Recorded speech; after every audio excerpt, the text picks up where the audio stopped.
চিন্টুর অবস্থা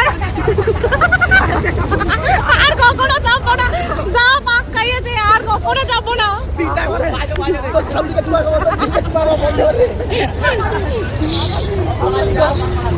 আমার মানে আমার এই হাতটা ধরা আর এই হাতে ফোনটা ধরা, এক হাতে ধরা, ফোন না চিপকে চলে যায়। বহুত পাক খাইয়েছে, প্রচুর পাক খাইয়েছে। আমি ভাবলাম কি এটা চড়ে ব্রেক ডান্স করবো। কি বলেছেন চিন্টু বলছে কি লাস্টে আমার বাথরুম হয়ে গেছে, আমারও সেম